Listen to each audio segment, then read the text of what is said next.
you guys seen Esports and the E-League? I don't know if that's sports, but it's great mind savvy.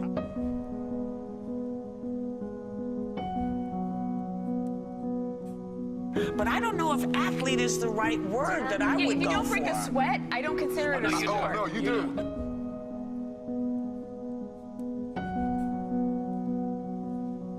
Watching people play video games isn't like watching people play football. It's like watching people play fantasy football. It is one more step removed from human activity. You understand? It's video games. It shouldn't be on a sports network. It's video games. But can it truly be a spectator sport? It already is. 71 million watched it last year. They reckon it's going to, by 2017, it'll be 145 million people watching it.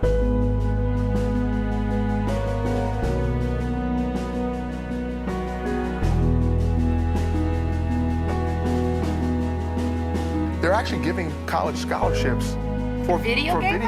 You're kidding. And it's even gone to the point that now the government has acknowledged professional video gamers as athletes.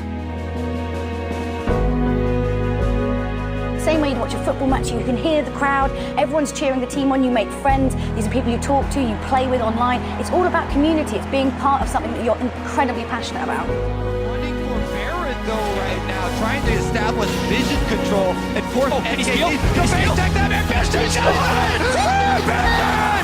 Ambition! Steals the Elder Dragon! He gets away! He survives! This is a 4-Drake Elder Dragon! He lives! Ambition saves the game once again!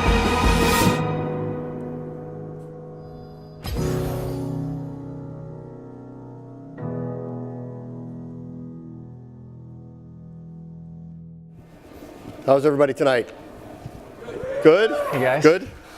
I don't agree with some of my colleagues you saw in the video. This is a lifestyle, and this is maybe the biggest disruption not only to traditional sports but media consumption in a very, very long time, and it's not going to slow down, and it's thanks in part to two of these great innovators here. Thank you for being here tonight. I played video games. I think I'm a little older than you, but I played different video games than you did. What did you guys play when you were young? Oh man, my favorite game of all time will probably let most people down, but it was a text-based MUD called Dragon Realms. And it was sort of before there was MMOs, so to speak, before these massive online worlds, but it was a game that thousands of people logged into simultaneously in a shared world and a shared experience, and you made friends and you made relationships. And it changed my life. I mean, it was like a transformative, like religious experience for me, like just as a kid to be in this world, to make these friends, to build these relationships, for anything to sort of be possible. And it was a simple enough game that, I mean, you would type north and then a paragraph of text would tell you the next room that you were in and who was in it, and you could type, oh, look at that guy, and it would tell you what he was wearing. I mean, that was the game, but it was a great game. Yeah, Brandon and I have played lots of games. You know, we sort of say that we're both widely played, but also deeply played, and we think it's pretty important in our industry to really have a good frame of reference for games and what's out there and for what our players are playing and things like that. So we're very fortunate to sort of have this labor of love where we get to actually work in an industry that we're so passionate about. But I would say growing up, there were lots of different influential titles at different points in time, but I would say the one that I probably sunk the most collective hours into prior to League of Legends, of course, was a game called EverQuest, which was a massively multiplayer online game. And you know, at one point, as an example, when I was a junior in college, wouldn't recommend this from a healthy lifestyle standpoint, but I was probably playing 100 hours a week. Didn't do a lot of class or sleep, you know, which was probably the most engaged, you know, I've ever been in the game. But you know, like Brandon mentioned, tremendously formative experience, really shaped my perspective and some of our philosophy that we try to implement at Riot, both on what to do and what not to do, and have, you know, forged some lifelong friendships that are still with me today, including going to a wedding to a friend that I'd only met online who was from England, you know, and just tremendously, you know, powerful community. What did your parents tell you about the 100 hours a week you were playing video games before you had made League of Legends? Well, fortunately, they didn't know because I was in college. But I was, whenever they'd see me and I was skinnier and a little more pale and whatnot, they were like, "Are you okay?" And they were concerned, and that was far too much. So what started your path towards innovation? Did you guys play these games and see and want more? Did you feel more? What was going through your minds? We were the type of gamers that would spend hundreds or thousands of hours on the games that we loved. And a lot of those were competitive experiences, games like StarCraft and Warcraft 2 and Warcraft 3 and shooter games like Counter-Strike.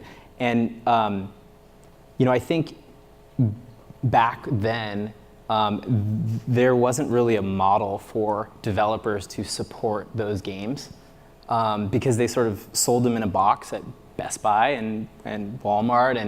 And then the dev team would have to move on to make the next game or the next installment of the franchise or sequel or whatever. But some of us would stick around as part of the community for a long, long time and want to be there for a long, long time because there was so much to master. There was so much to explore and peel back the onion in these games. And we they needed support, and there wasn't really a model for doing that. So I think that was just a big, we wanted to build a company that really focused on just the serious niche of players like us that were die hard about playing a game competitively. So you saw this more as it was this tight-knit community that wasn't being served as opposed to this massive worldwide audience that it has become now.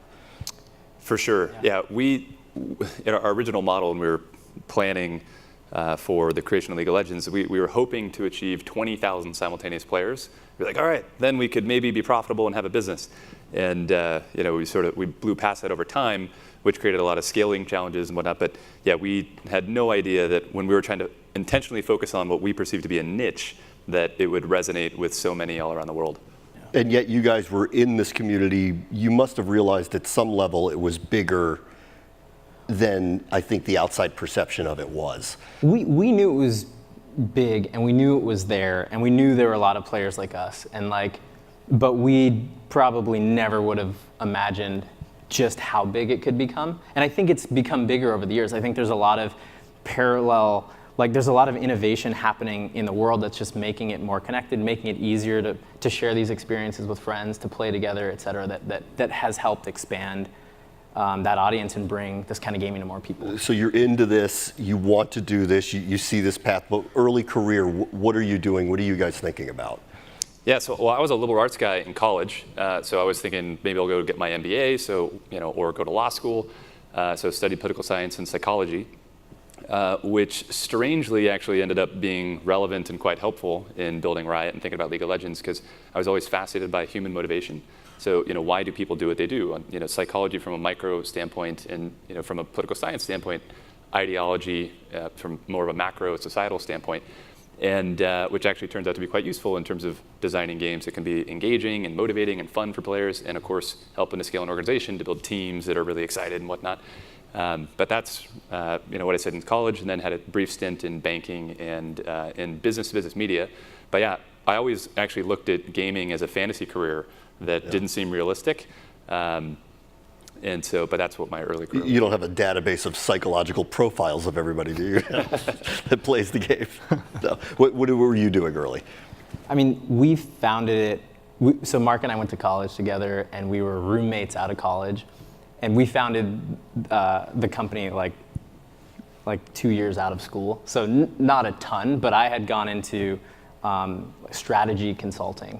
And, it wasn't very gaming centric. I always knew I wanted to get into games, and it was just a matter of when and how, and maybe if nobody would hire us, then we would have to just start our own little thing, and that's kind of what actually happened. So. Yeah, we actually lived in a small apartment in West Hollywood after college, and had sort of back-to-back gaming rigs, and if we ever weren't at work together, the one thing we wanted to do together was play games, and so that was really how we just synergized off the other's energy, and we'd always want to go play games and think about where the industry was going and whatnot. And some of that dynamic, was part of the, fortuitous circumstances that led to us thinking about creating Riot. Yeah, I hear you talking about the psychological background. That's your field of study, and banking and business. Where's the tech background? How did you know how to do something like that? I think we didn't know everything that we needed to know. I think we were comfortable around technology as well, and had taken, personally, I had taken computer science and AP computer science, all that stuff in school and some college classes, but yeah, we were never gonna qualify as as sort of technologically adept enough to sort of even be like an associate engineer at our own company. And so this was a team effort. We had to build an awesome team of people that shared this mission, this vision. And I mean, that was from the get-go, we would need to find a bunch of people that wanted to go on this journey with us. Was that hard to do, to translate to them, okay, this is my vision, this is what I want to see, but I can't really explain to you how to literally make that? Oh yeah. That's been one of the hardest parts about it, and it really comes down to, I mean, we've had to learn how to build the game together almost multiple times. Like anyone who's been playing the game since the early days and when we launched, could tell you that it was a mess, and we've had to evolve and grow the game massively over the years. Almost every asset in the game has been replaced or re-engineered, and it's kind of like building a plane in midair, while you're flying, because we had to take so many shortcuts to be able to launch on a shoestring budget with this ambitious goal. And so yeah, I forgot what the question is now, but well, and one of the things that I think was an incredibly important lesson was when we originally were embarking on Riot, we thought of ourselves more as okay, we know how we think about the strategy and where the opportunities are, and we're going to drive some of the vision to market and whatnot, but we're going to leave the development to great developers.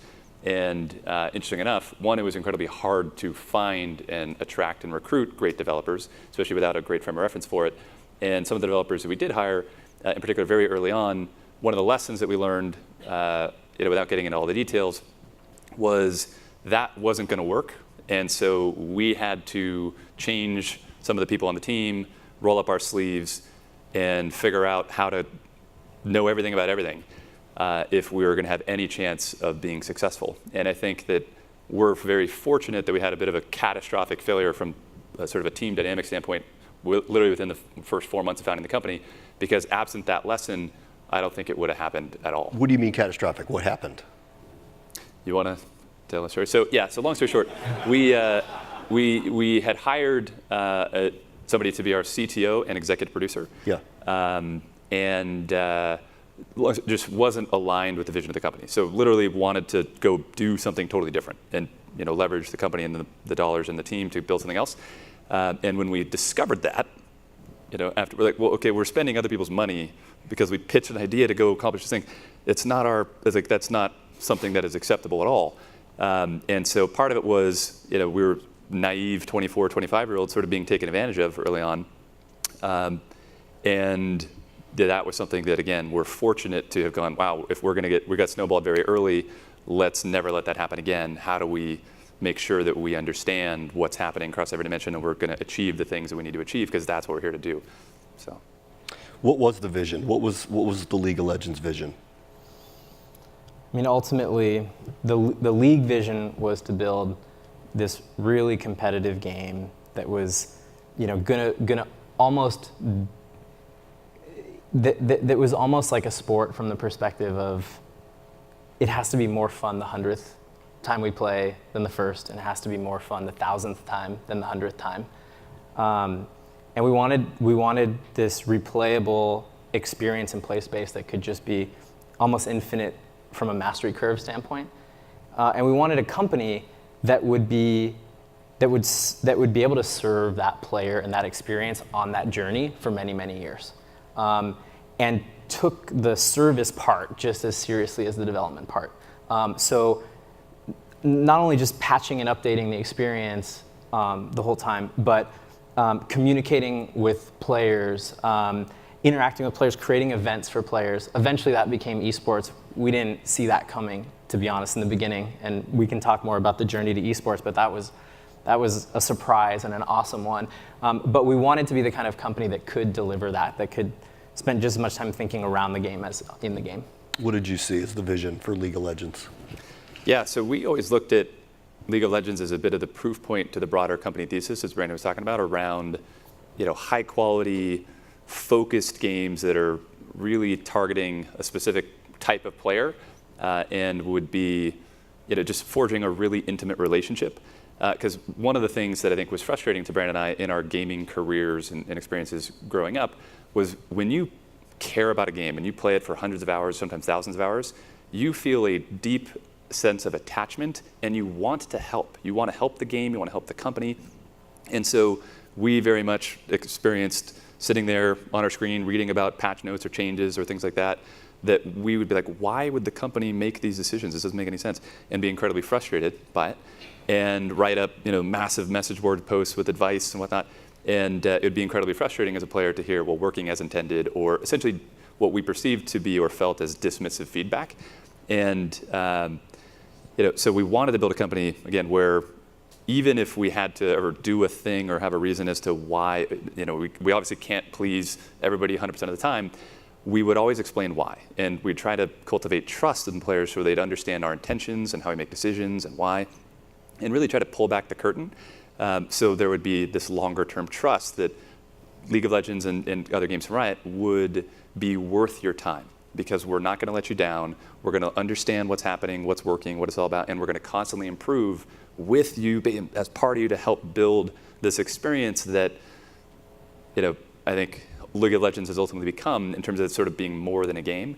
And it's just been really exciting and a tremendous honor to be part of something that I think has delivered on beyond our wildest expectations of what we were hoping to try to achieve. There are a ton we aspire to all that. I don't think we deliver on all that all the time. Absolutely. Right? So it's like when you're on the other side, it's just, we get emails, tweets, etc. every single day about how we're failing and how we're letting people down. And Absolutely. it is, and some of it is like, yep, you're right. Like we just launched a really big feature that blew up on the launch pad, so to speak. And so it is, but at least we care, and so we really channel all of our energy to trying to deliver on all the things that we would want as players. So this is really, the surface area has increased, the complexity of that has increased dramatically, and that's one of the big challenges of needing to build an organization and building great teams and people who make decisions with the mission of trying to put players at the center of decision making,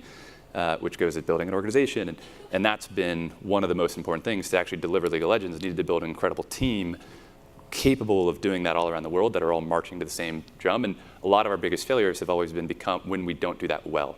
And one of the things we try to do is acknowledge our mistakes and improve, and try to take the longer term perspective where, hey, we know we let our players down here, but so how are we going to make it right? What else can we do, et cetera? I thought I was coming here to have a tech conversation, but you guys sound like a customer service company more than anything, really. That sounds like at the core of what you guys do, you're a customer service company.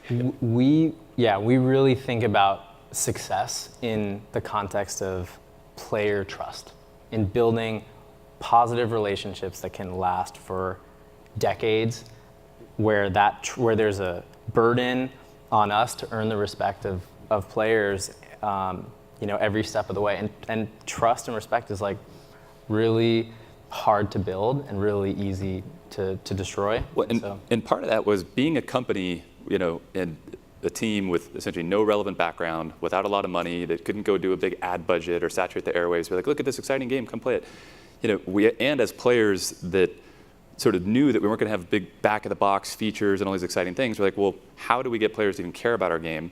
Hopefully we're going to deliver a good experience, but we need people to try it, which is one of the reasons the game is free, and most of our players never spend any money in the game, and that's totally fine. Our whole thought process was we wanted to align the business model for the company to also be aligned with the interests of our players, where we will only make money if we deliver something that's a great experience where players want to spend money on it. And I think, again, that mindset and the focus on the niche audience we're trying to serve, I think, is the thing which really drives all of the competency development and all the innovation that has come from Riot, whether it's esports or whether it's technology or whether it's different aspects of the organization, et cetera. So how did you get people to try it? First of all, we made it free, which at the time was a weird thing to do. So, you'd meet with the traditional publishers and they'd be like, wait, you spent this development budget on a game, you want to give it away for free. That was sort of a weird concept. And then there's not going to be a subscription. There's not going to be a paywall. No single player. You're just going to sell stuff in the game, and even that stuff can't really influence the competitive integrity or power or anything like that. But we felt like we had to. We felt like, you know what, like this is sort of this genre that no one's really familiar with, this title that no one's ever heard of, this studio that no one's ever heard of, and the game was not super polished or like the most beautiful thing. I mean, it was like it was our best effort, you know, but it was and it was fun at its core, but it had a lot of issues. So we felt like we had to give it away for free, and people had to feel like, you know what, this is really worth engaging in, and I want to be here for a long time, and then eventually it would work out. And fortunately, it has, you know. Why this one? Why do you think it did catch on the way it did? And the easy answer here is, and you guys don't sound like you're going to brag about yourselves, but we made a really cool game, is a really easy answer here. But why do you think, of all the games that were out there, this is the one that has kind of had this type of disruption out there? I think we were in the right place at the right time with the right type of product and right type of approach, where we're able to sort of piggyback off of the lack of type of experiences that I think we as players were yearning for, and some of the developments around streaming and other technologies and whatnot, to ride the wave of a lot of the transition from people oftentimes playing a lot of online products to start to play more multiplayer products as a service. And for a while, in some ways, we were sort of the only game in town around that dimension. Right. And so, you know, I think like subsequently and over the last couple of years, as an example, there's a lot more games that are starting to take certain pages out of, you know, or sort of more of a games as a service approach, which we think is helping to deliver a lot of value for players, which we're really excited about. Yeah, and I mean, we were also just really focused on this core experience. Like, we didn't want to spend like a single moment thinking about a single player experience, for example. You know, a lot of the publishers were like, hey, if we're going to publish your game, you have to have like a ramp in, and you have to have all the single player stuff. And we're just like, we have to make the core nugget of the competitive experience as great as it can possibly be, and just leave it all there. And so that was, so in some ways it was also like an unapologetically like uncompromising game. It wasn't very easy to play. Even to this day, like we have a pretty awful tutorial and ramp into the experience. A lot of people are like, hey, that's cool, you make this game. Like, I should download it and try it. And I'm like, you know, I mean, it depends who you're talking to, right? But for most people, it's like, you know, you probably won't like it, is the truth, you know? And it's like, we literally talk people out of trying to play the game. Like, we go play the game, we're like, probably not. Because it's a big commitment, it's a big investment. And we've continued to focus all our energy, development-wise, on that core of players, as opposed to trying to really widen it as much as possible. Because you can't always have both. It's great when there are things you can do to adapt the game to make it both easier and deeper at the same time. And we are always looking to do that everywhere we can, but oftentimes those things are in conflict. You actually make a good point. Just a quick raise of your hands. Who's played it, League of Legends? All of you? How many of you have not? Raise your hands real quickly who have not. Okay, so this is like 50-50. So we should do this then. What is League of Legends? We haven't done this pitch in a long time. Right. We'll do a nice short one, but it seems like there are a lot of people that probably want to know what this is. This is going to be fun, because this highlights why it was like one of the challenges we had, like on the initial press tour, like trying to help journalists and other folks like really understand the game. I mean, it's because if you don't have context, it's ultimately a. Should I take a crack? Or do you want to take a crack? Go for it. All right, this is going to be terrible, but it's a 5-on-5 competitive experience. Matches last 30 to 40 minutes.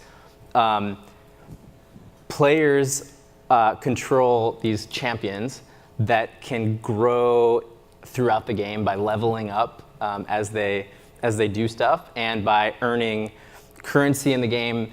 In that experience, allows you to buy items, enhance your power. Geez, it's already a mouthful and confusing. But ultimately, players occupy five players on a team occupy 5 separate roles. Wow, I feel really bad for 5 separate roles.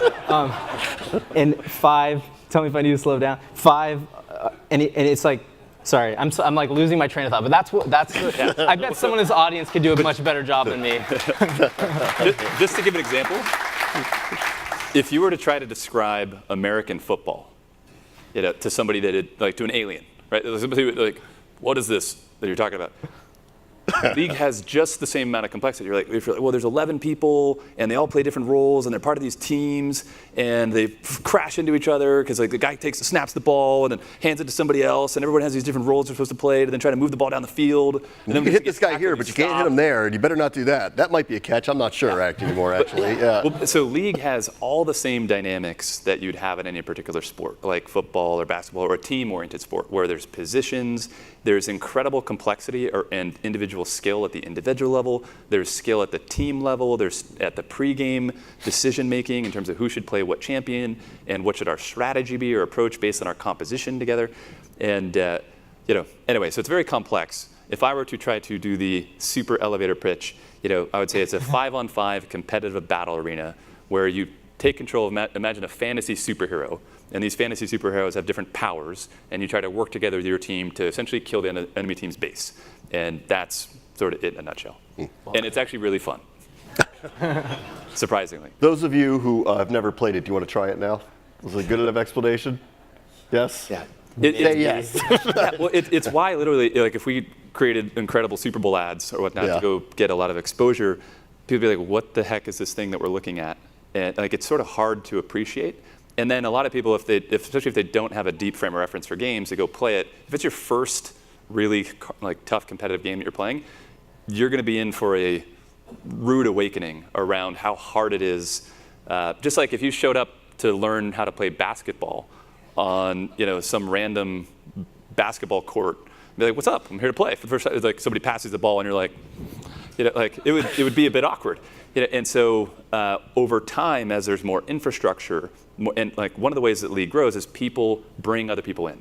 So they say, I love this game, it's really fun. Let me explain to you how this game is cool, and we should play together. And just like in a lot of sports, parents may pass on the love of a sport to their child who's watching TV, and then there's Little League, or there's kind of this institutional knowledge where you start to add complexity over time. League has all the same dynamics, and I think esports in general do. How do you guys maintain the complexity of the game? How do you go about ensuring that remains paramount to the experience of it? So I'll just correct you real quick. So complexity is not deliberate. Complexity is generally a bad thing that doesn't add anything to a game. And the game should be as simple as it can possibly be without sacrificing what we'll call depth. And sort of the depth is essentially what gives players enough choice, enough optionality to express themselves through their character with their team in the game, to express skill on a sort of a near infinite mastery curve. And that's part of the challenge of sort of balancing the game and adapting to players and adapting to teams and adapting to strategies, which is sort of one of the big roles that we play sort of as the steward of the game for the community over time. So you guys have like a competition committee? Well, so we have lots of roles across the company, and one of the ones that is a very difficult role is around live design and live balance and how to ensure the competitive integrity. Because one of the things that's fascinating when you have billions of hours of gameplay a month with tens of millions of people around the world is the amount of iteration that happens in the game is huge relative to any other sport. So the meta will shift rapidly. So in football, if it's like, hey, there's the West Coast offense, which innovates, and then so how long can the defenses learn to evolve their strategy to start to shut that down, and then how do offenses react? In League of Legends, that's happening incredibly fast. Rather than over seasons, it's happening within oftentimes days or weeks, especially because information spreads very quickly online with digital platforms, videos, all sorts of things. And players also love to watch other people play, not just pros, but also streamers to learn how to play. That's one of the primary reasons people love to watch, because it's also really fun and people can be interesting. So therefore, trying to balance for both new players coming in as well as for pro tier players and sort of everybody in the middle is an incredibly complex thing. So our game designers are incredibly talented. incredibly smart, incredibly committed. There's lots of different aspects of data that they look at, as well as, of course, it's a requirement to, of course, play our game, to figure out what feels good, what feels bad. But that's a question that we constantly ask ourselves is, how do we get better at delivering as great of an experience as possible? And balance is one of those important aspects. Yeah, I think it's about the right time to talk about esports now. It is massive. You guys saw in the video what is happening worldwide with the interest in it, not only in just playing it, but the investment that's gone into it and the viewer interest in the content itself. Rick Fox was one of the people you saw there, who's a former champion Laker who has turned into a massive investor. He's heavy into investing into esports. And I did an interview with him recently for Sportechie, and he was laughing how he used to play in Madison Square Garden, and the only things that would ever sell out there were Billy Joel concerts, Rangers games, and Knicks games, and now a League of Legends event would take place in Madison Square Garden, and it's sold out. And that's where we are now. What do you make of what has happened here, not just from the gaming community, but the people who have interest in literally watching all of this in front of them?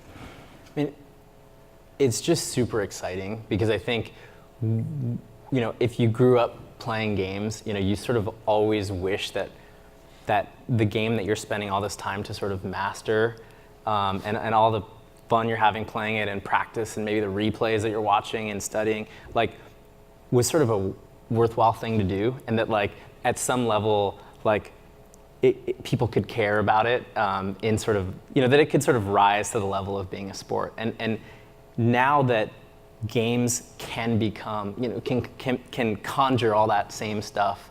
And I don't want to jump into that sports debate that we just watched. Are we a sport? Are we not a sport? Whatever we are, people want to come watch. A big chunk of our audience and broader audiences want to connect. Yeah, what's not debatable is there's a massive audience for it, regardless of how you define it, right? It exists. And that's just so much fun. Bottom line, that's just super exciting. What do you make of the esports phenomenon? So the first business plan that Brandon and I actually worked on in college together was to build an esports league. When we were probably 18 and 19, we were going to call it UGL, the Ultimate Gaming League.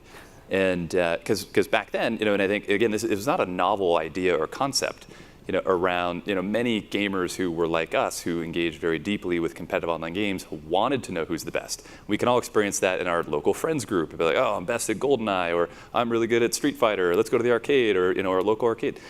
So gaming and competition has always gone hand in hand.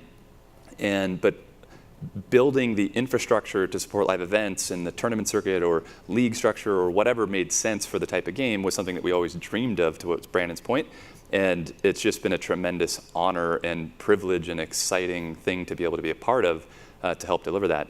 In season 2, which was the first time that we hosted an event, an esports event in a big arena, it was at the Galen Center, which is the USC's basketball arena. We both went to USC.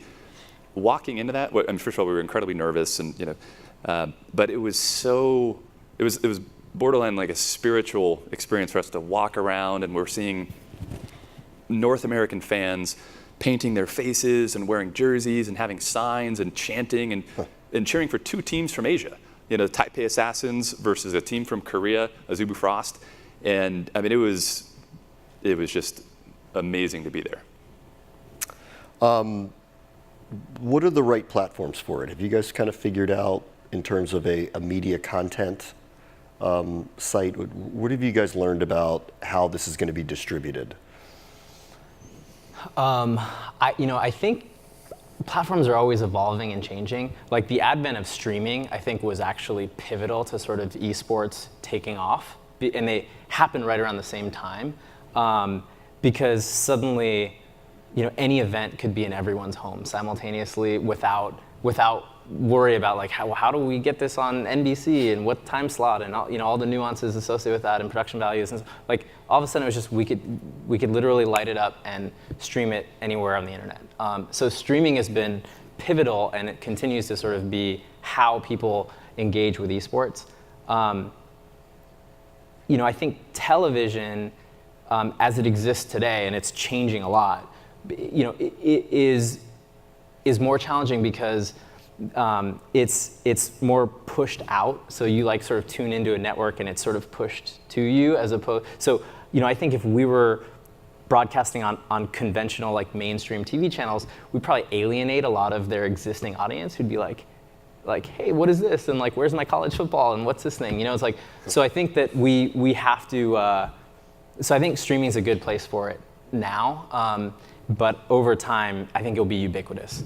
And TV's changing in a way that favors that trend. And part of our philosophy around esports distribution has always been, let's try to make it as accessible as possible to our players. So let's not lock it behind some exclusive broadcast deal. You know, let's create free video, videos on demand as shortly thereafter. Because our goal was build a great sport, build a great fan experience, and of course we've been surprised at how quickly it's grown. But one of the challenges there is, of course, we're investing lots of infrastructure, expertise, building the capabilities to even run esports events and or broadcast it was a huge challenge because we couldn't go to LinkedIn and be like, hey, who's an esports professional? Because it didn't really exist. So we had to go train people from our community team that had a passion and get cameramen, people who were good at the game, and then try to partner them with people who actually had some broadcast experience and had craft expertise, and then figure out what the show would be like. And there were all sorts of crazy ideas that we threw out, like should we have cheerleaders or just like halftime or but national anthems? Right, like how do we structure the league? That first event at Galen Center, one of the things that was sort of petrifying is just like, well, what's the energy going to be like in here? Like none of us know what it's like to be in an arena, like supporting an esport team. Like when do we need the defense chant? When would that happen? What would that be like do we have, like, what do we do during halftime? What do we do, like, even during the game? Is it going to be loud? Is it going to be quiet as a library? Like, what's it going to be like? Well, and strangely enough, I still actually think, and this is probably some nostalgia bias, but that our season 2 championships were one of the best events we've done. And part of the reason is because we also integrated the community feeling, not just ultra hardcore sport the whole time, but also here's some fun videos that we created, and here's some community content, and here's the orchestra playing our, the theme song of the League of Legends. And it hit the right notes from sort of the vibe and feeling standpoint. And we're always trying to deliver that experience where people are proud to play and they're excited to be part of the community and they want to go bring their friends in. Again, because unless we're delivering things that are incredible, no one's ever going to want to spend any money, and then we have to go work for somebody else. You guys had kind of described early that you kind of defied the logic and advice of your early investors and did things a different way. There's a lot of money being pumped into this now because everyone sees this opportunity because of the large audience that's out there, not just for gamers, but for the audiences that are watching this as well. What are they telling you to do that you either are or are not listening to right now? It's an interesting subject because we get hit up a lot by investors around like, hey, how do I get into esports? How do I buy an esports team?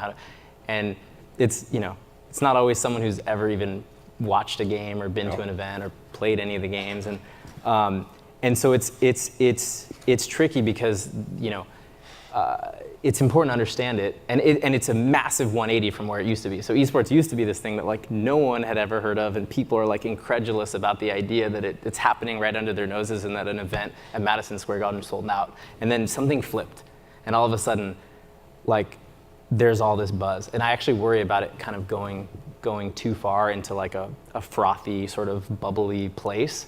And I think that's actually happening right now. But I think esports will grow through it. Esports is here to stay.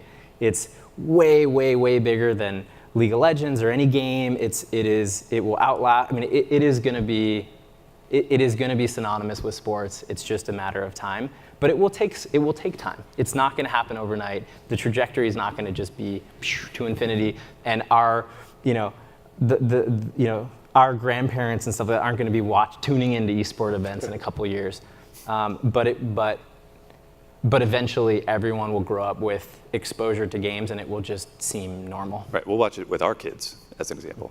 Mm-hmm. And one of the questions and challenges there is on how to create the right economic model, for players to earn a sufficient career so they can have enough salary and sort of total earnings so they can be like, hey, mom, dad, etc. Like, yes, I'm going to drop out of school, or yes, I'm going to quit my job because I should go into esports. And so again, there's been a bunch of sort of a chicken egg problem where we really needed to build the great experience first, to build the ecosystem, to then create sort of the gravitational pull for other partners to want to come participate. And that it's of course maturing over time, but then there's complexity around, well, if the broadcast rights are oftentimes one of the most valuable aspects of esports, well, and this is now on streaming platforms, well, some of the competencies that, say Facebook or Twitch, / Amazon or, YouTube, et cetera, don't necessarily have, because their businesses are built on not premium content, but sort of short form, low production value video, et cetera. And their CPMs and their ad sales models are totally aligned with that. Again, versus Hollywood, which is big budget premium stuff where they, you'll pay more for that. So there's just a lot of interesting complexity around how to evolve the ecosystem to get the right economics from our perspective to go to the right places, which is the teams, the players, et cetera.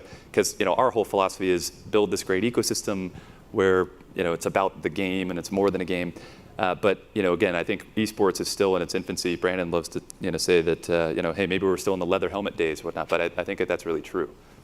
We're going to take some of your questions in just a moment. I want to get one final thought from both of you, and it's just advice for someone who wants to follow in your footsteps and wants to be part of the next generation of building a game or get into the esports industry. What would you say to them?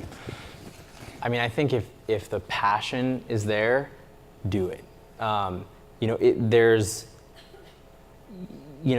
There's like not a super clear path into games yet. There will be. Schools are starting to build video game education and curriculum and programs and majors and so on. But so it takes a bit of grit and it can be a meandering path. But if it's your passion, like do it. It is a great field. It's a growing field, and it certainly like helps you justify all those hours you spent during your childhood and as a productive activity. So no, but I would just say. I would just say go for it. It's like right now it's a serious place to be. Yeah, I would just add that, especially for any aspiring entrepreneurs or game developers or whatnot, don't underestimate the value of sort of naive optimism, the belief that you can. Because, as is this whole exhibit in this amazing museum, like, and we had the fortunate benefit to get a tour from Jeffrey, and thank you again so much for having us here. This has been absolutely phenomenal. But all of innovation or things that happen have been driven by oftentimes a small group of people that, where necessity became the mode of invention, where things were really hard and but they struggled and they figured out how do we go do it. And so, especially when anything is going to be created that's new, I think it's, by its very definition, the status quo, the incumbency will reject or oftentimes criticize or make fun of whatever it is you're doing. Like, we can't talk about the number of meetings or times where we were laughed out of the room oftentimes. And that's fine, because again, when you believe in something that is going to be highly different, it's hard to relate to. And so if you really have a belief or a vision or see things that you think really should be or whatever, do it. As Brandon's saying, go for it. It's not going to happen unless you believe yourself, and obviously be thoughtful about how do we go make it happen. But necessity is the mother of invention, and in our experience, jumping in with both feet is the best way to learn. And learning is part of failure, or failure is part of learning. We have fallen on our face multiple times, made catastrophic mistakes, including throwing away our entire technology platform, almost running out of cash twice. I mean, there's so many different experiences. And, but if you believe you can, this is a quote from Henry Ford, which Brandon did a great talk about this, but Henry Ford has a great quote where he says, if you believe you can or you believe you can't, you're right. And I think that's incredibly important, because if you don't, of course, it's never going to happen. And so got to have the belief that you can. Brandon, Beck, and Marc Merrill, thank you guys so much. I appreciate it. Thank you. We want to open it up to you all. We have some time for some questions from the audience. So go ahead. Do we have a microphone? Yeah, could you wait for the microphone, please? Thank you. I have a question. It's a little complex, so kind of bear with me a little. I'll be as quick as I can, but I have to kind of give context. I teach in an inner city high school, and I've been using gaming for a while to engage students and to get them to see life in a different way. And I was really enthralled by what you said about the 100 hours that you spent in college. Most people think that's throwaway time, that you're just wasting learning nothing. But what I try to tell my students is that when you're doing these games, you are developing skills. Right. Yes. And what I would want to understand is the divide between rich and poor is getting worse and worse and worse, and particularly for inner city students, because with standardized testing, if they can't get the specialized tutoring, they're kind of getting locked out of certain places. But I see this as a way of breaking these barriers. Is there a way that you guys can use the partners that you have to convince these companies that a kid might not be good enough to win an E-League situation, but by investing this amount of time in a game, they have skills that they can make a good career with? So that's kind of my question. And I was happy to hear what you're doing with the schools, by the way. Thank you. Oh, thank you.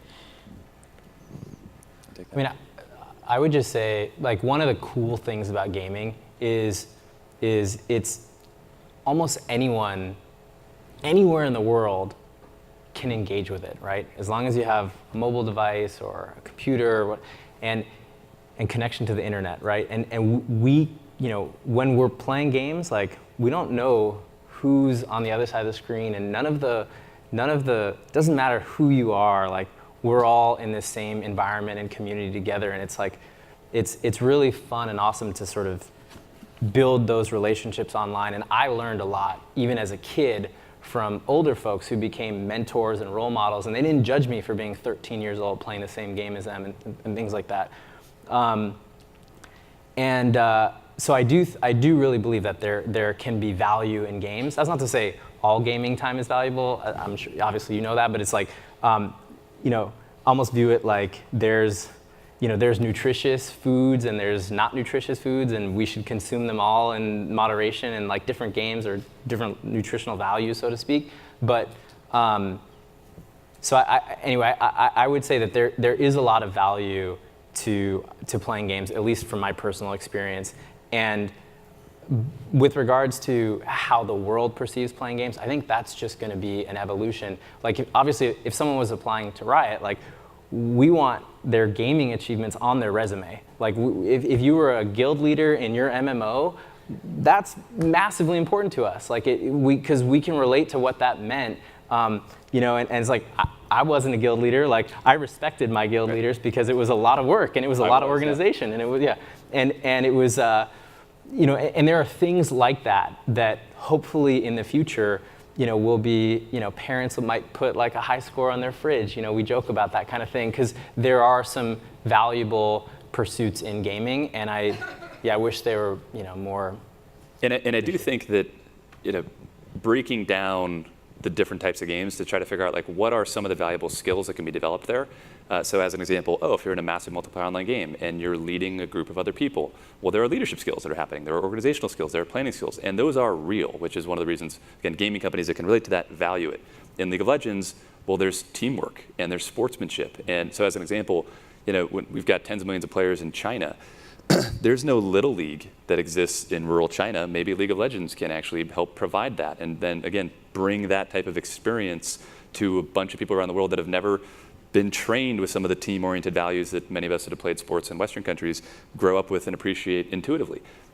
You know, so different games will lead to different problem-solving, you know, skills and whatnot.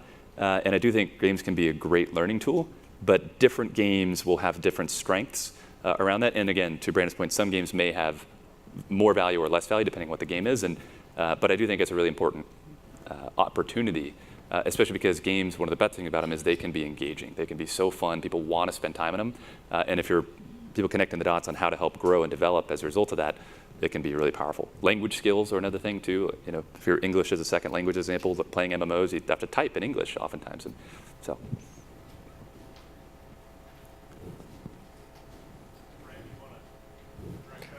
Ooh, boy, that's tough. Where's the microphone? Who's got it? You get it? Okay, how about somebody from the back? How about right there? Hey, so basically, I started in World of Warcraft as a guild leader, as you said, and I ended up being a college dropout, right? And because I have dyslexia and ADHD, so I learn better on my own. So how would you guys, as the owners of Riot, weigh self-taught esports experience versus college-educated esports experience? And is there any advice you would give to people who don't have college experience? So many of the best people at our company have no college experience, and some, including our head of North American publishing, didn't finish high school, and is an absolute genius. So I do think that many employers these days are looking far past education and pedigree, so to speak, and much more about skills and what do you do. And I think the part of the advice would be have your resume, have your history, explain the skills you have, tell the story. And one of the things is also ask companies that you may want to work for about like, hey, what are you looking for? And because we will be happy to tell everybody. And many companies will. So we have pages on our careers website or on LinkedIn, or there's lots of advice that we try to get out there. So people, as they're thinking about how do I craft my story and demonstrate skills that would be relevant, we want to help develop the talent pool. So go look at those resources, and then again, focus on building those skills and then demonstrating those competencies.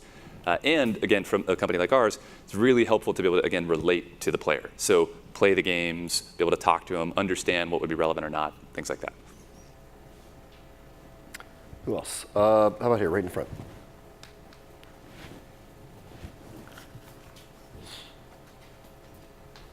I had a couple questions, but it seems like there's lots, so I'll just keep it to one for now, and it'll be the harder one, I guess. So I was wondering what you guys are doing to address the gender gap in esports. Wired Magazine did an article a couple months ago. It talked about how bad it is. It's 1 in 10 or 1 in 20. What are you guys doing to try and address that problem? So that's a very complex issue, and because part of the, so League of Legends, as an example, is overwhelmingly male as a player base, and that can have some, one from a matriculation of the best players and whatnot. That can, of course, tend to skew male. And then from a cultural dynamic standpoint, there can be a bunch of challenges there also where, unfortunately, in online games and including in League of Legends, oftentimes, if players that are female will oftentimes want to hide their identity that they're female, which when you're starting to play in live environments or whatnot, or through voice chat, people will then know. And with streaming platforms like Twitch, whatnot, oftentimes can experience significantly more harassment, which can be a big detriment. And so that's a huge problem that we need to continue to make improvements on. So a couple things that we try to do from that dimension. So one is improving the community and reducing toxic player behavior and really improving sportsmanship to try to build an environment that is much more supportive of female gamers and pro gamers in particular is really important. I think lots of the esports teams actually are really motivated to try to find great female talent because one of the things that is helpful in sports is star power. Like you think Michael Jordan or various other people. And I think, a really good female player would be something that would be very marketable from a team standpoint and whatnot. So how and, to create the additional support infrastructure from a sports psychology standpoint and or from a developmental standpoint, I think is something that we're also trying to work with our teams to help figure out how do we do this. Because it would help make a more inclusive, supportive community that would, just generally be a better thing for League of Legends and for the gaming industry in general. But it's a really complex problem that I think we need to talk about, need to have partners involved with, whether it's on the streaming side or on the team side. And it's something we're continuing to explore and try to improve on. All right, we have time for one more. Let's see. How about right in the middle back there?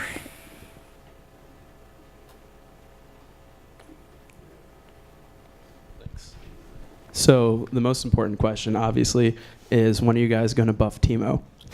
I'm just kidding. That's not my actual question. New patch next. No, I'm just kidding. Oh, perfect. Okay. Yeah. So I know one of the most difficult challenges of the balance team is kind of with the influx of all these new champions and new metas, kind of figuring out how to do that. So I've used to watch a lot of videos. Sometimes they would talk about before she was reworked, Aurelius W, that had true damage was like a nightmare to balance. So kind of what are some of the main pain points that the balance team has to think of, both on the micro and macro side? Well, yeah. I'll just add one of the... We could take hours talking about that. We probably won't bore the rest of the audience who don't know what Aurelius Q and W are, but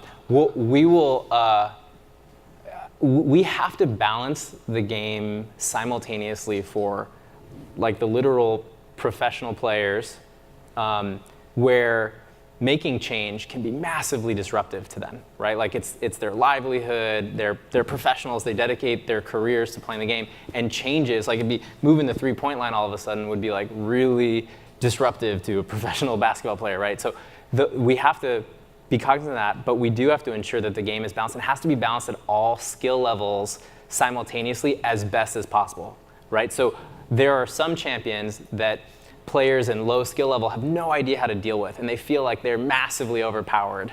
Like a Katarina not knowing how to like stun her Master during her Yi. ult, or like although Master Yi, I don't know if you guys saw the whole Taric Yi meta, like Taric goat, never mind. But there's a...